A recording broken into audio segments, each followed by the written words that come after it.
Hello everyone, my name is Christina. Welcome to my October bullet journal setup here on my channel. This one's a fun one. As most of you know, it's Halloween this month and I love a Halloween themed bullet journal spread. As you can see, I've already gone in with a pencil and sketched everything out. I'm whipping out my Tombow dual brush pens for this spread. I'm currently using a dark purple in the shade 679 and filling in the words fortune teller. For this spread, I based it on the shop of a fortune teller. The design of the sign has an old feel to it, maybe 70s or 80s, I don't know, maybe even 60s.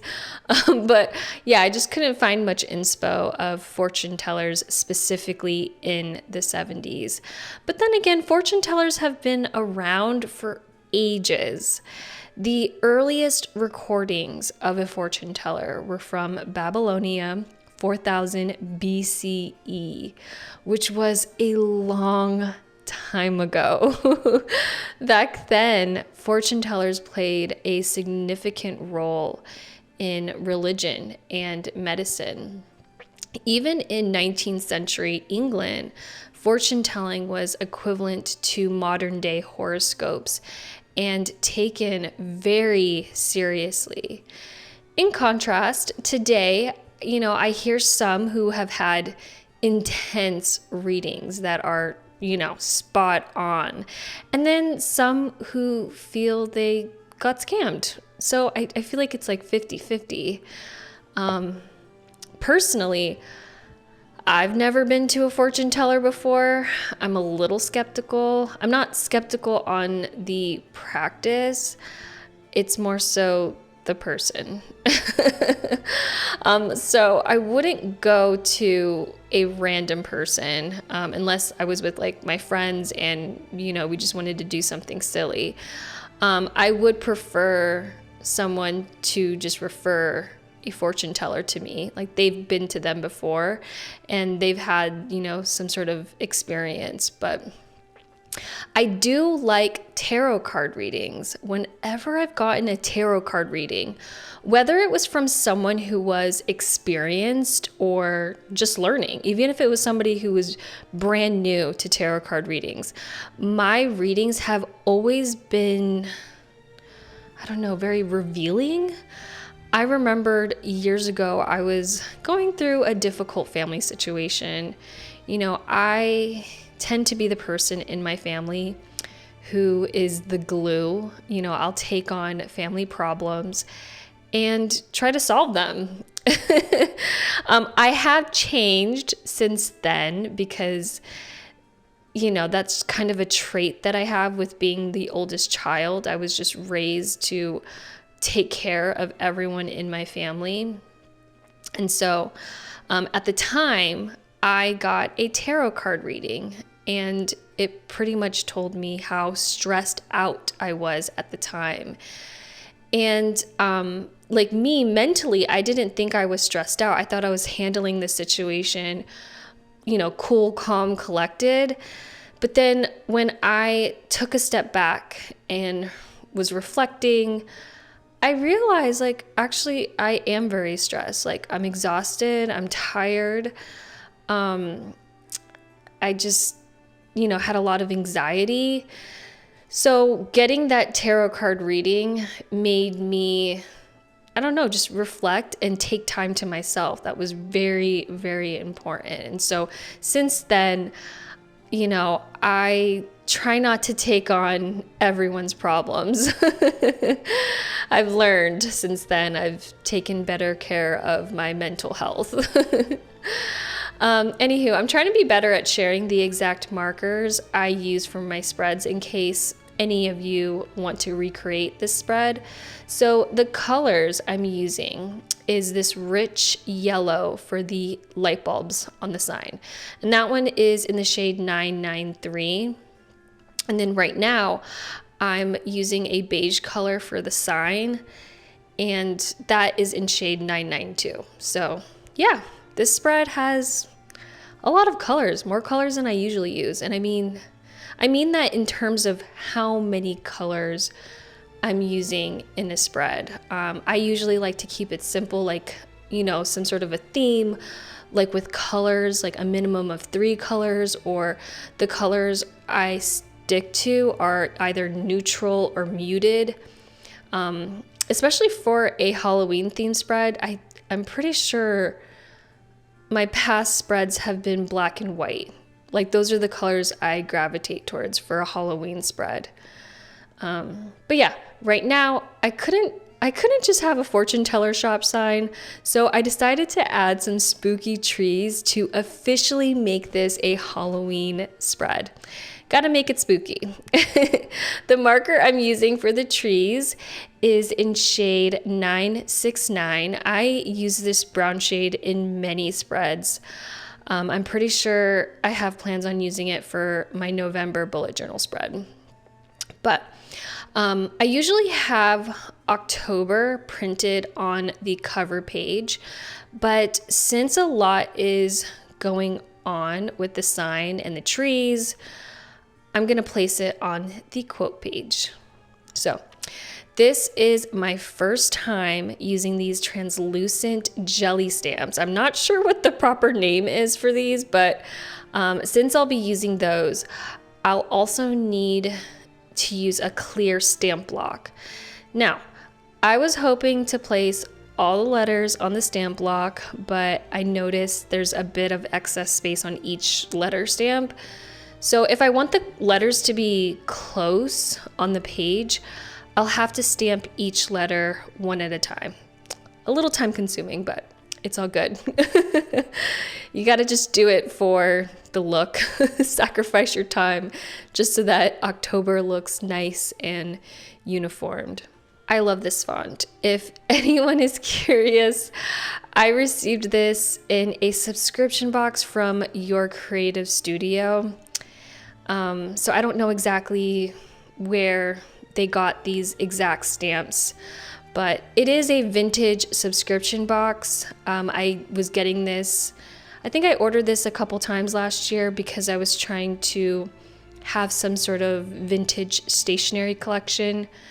And then I stopped because I was getting a lot of stationery and then just, not using it.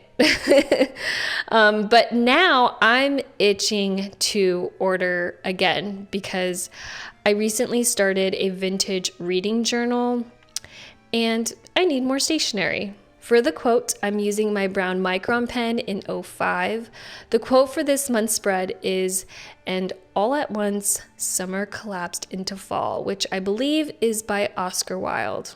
Earlier, I mentioned how all my past Halloween bullet journal spreads have been black and white. Well, I was right. They have been. So let's start with my first ever Halloween themed spread, which was in my passion planner. That was what I was using when I started my YouTube channel. And to be honest, this one was a little creepy. Like I printed these vintage scary pictures I found on Pinterest and I glued them into the calendar overview. I would say this was a pretty minimal spread, but very simple. I didn't have to do much, but yeah, I love a minimal spread. So that was 2019. In 2020, I started bullet journaling and the movie Scream inspired my October spread. And if you're not familiar with that one, it's a costume and it's like a long white ghost face with a black cloak. And I know looking at it, it's not that scary because it's not gory or anything like that, but it is creepy. Like imagine you're at home and someone rings your doorbell and the person standing there is wearing this mask. Freaky!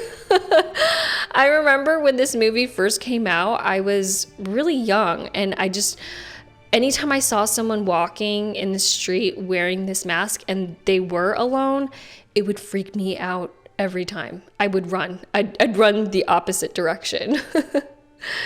And then last year, I created a witch's apothecary with a bunch of jars, spices, ingredients, anything and everything a witch would have at home. I like this one a lot because of the details, and also because I used one pen, just a micron pen with a fine point. I don't know, it's just something like, I love how micron pens are perfect for drawing and detailed drawings. I know I use micron pens just because I love the way that they write, but I use them for, to write down my daily to-do list. It's my go-to pen. I use it for memory planning. So when I do get the opportunity to draw and it looks like this, like a very detailed black and white drawing, oh my God, it just makes my heart flutter. Like, I mean, I'm just so proud of myself after making this one. So yeah, let me know in the comments below which Halloween spread is your favorite. Because I think mine is this Witch's Apothecary. This one is probably my favorite.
Next is my weekly overview, and I'm excited about this setup because the plan is to have a crystal ball right in the middle of the page. But of course, the days of the week will be outside of that, so I'll have plenty of room to list my daily task. But what's inside the crystal ball? Well, I want this to look like the crystal ball is about to give a reading, so I want it to look super smoky. I'm using purple. It's a very vibrant shade of purple in 606. And so far, it looks good. But the problem I'm running into is that it doesn't look smoky. I don't know how to achieve that with a marker. But then I remembered for my Taylor Swift folklore bullet journal spread last year, I used pastels to make the invisible string look magical, like in the music video. So that's what I'm gonna do. I'm gonna use pastels to make this look smoky. Now, pastels can be a little messy. It gets all over your hands and paper.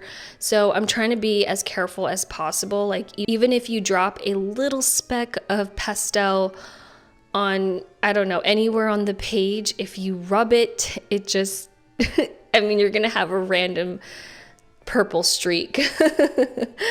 But I mean, look at that. It instantly elevates this drawing. It looks so good. Like, this is exactly how I wanted it to look. Next, is the exciting part. I will turn this into a Dutch door weekly setup so that the other side will have the reading. I want it to be about love. So I'll use a pretty saturated pink as I did with the purple. This shade of pink is 725.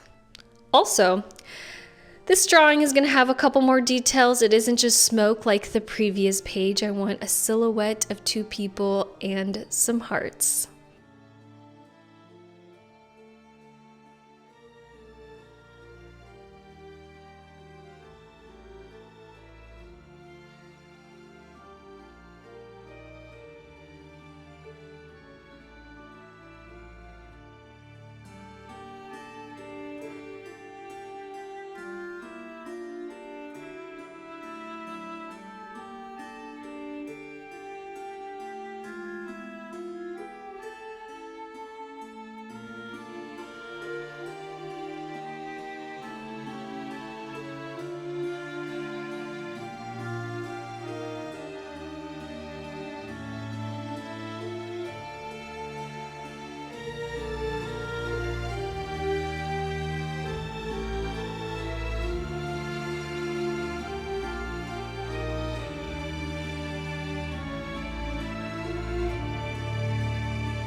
Oh my gosh, this looks so good. I'm obsessed with this spread. I hope you all enjoyed this setup. It was definitely a lot of fun to make. If you decide to recreate this or any of my other Halloween spreads, please tag me at Christina Summer on Instagram. If you enjoyed this video, give it a thumbs up, subscribe to the channel, and I'll see you all next week in another video. Thanks again. Bye!